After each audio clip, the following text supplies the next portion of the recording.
दोस्तों, जैसे कि आप सभी जानते हैं, महाराज अनिरुद्धाचार्य जी कथा सुनाने के साथ ही वृद्धाओं माताओं की आश्रम को भी संभालते हैं। लेकिन दोस्तों, आज एक लड़के ने हद पार कर दी। वह अपनी मां को बीच कथा में ही छोड़ गया और चला गया वहां से। दोस्तों, इस मां की दुर्दशा देखकर आप सभी की आंखें नम हो जाएंगी।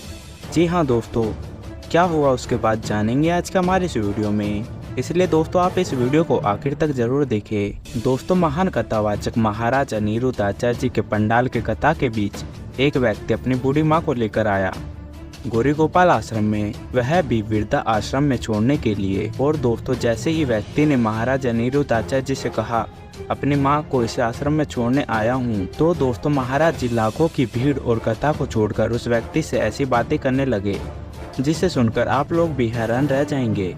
जी हाँ दोस्तों, जब महाराज अनिरुद्धाचार्य जी ने उस व्यक्ति से पूछा आप अपनी मां को वृद्धाश्रम क्यों छोड़ना चाहते हैं, तो वह व्यक्ति कहता है महाराज जी मेरी पत्नी की तबीयत ठीक नहीं है। तो महाराज जी अनिरुद्धाचार्य जी कहते हैं तुम्हारी माता की भी तबीयत ठीक नहीं है। बदले में वह व्यक्ति कहता है महाराज जी मेरी पत्नी की दिमागी हालत ठीक नहीं है।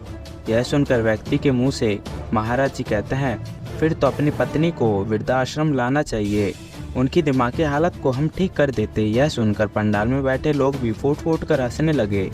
फिर महाराज अनिरुद्धाचार्य जी उस व्यक्ति को उसका पूरा बचपन याद दिलाते हैं, जिसके बाद उसकी आंखें नम हो जाती हैं और आंसू आने लगते हैं। और महाराज जी माँ बाप की सेवा का अर्थ समझाते हैं, जिसे सुनकर पंडाल में बैठे लोगों की आंखें नम हो जाती हैं। महाराज जी कहते हैं तुम्हारी एक ही तो माँ है, तुम्हें उन्होंने पाल दिया, अब तुम्हें उनको संभालना है, लेकिन तुम उन्हें संभालने की जगह वृद्धा आश्रम छोड़ने आए हो। महाराज जी इस तरह से उन्हें समझाते हैं जिससे व्यक्ति को फिर समझ आ जाता है। फिर वह कहता है महाराज जी से महाराज जी मुझे माफ़ कर दीजिए, और वह उसके बाद में अपनी माता से माफ़ी मांगता है और वह वापस अपने घर अपनी माँ को ले जाता है। वेल दोस्तों, आज के वीडियो में फिलहाल इतना ही। मिलते हैं आपसे अगली वीडियो में, जब तक के लिए धन्यवाद।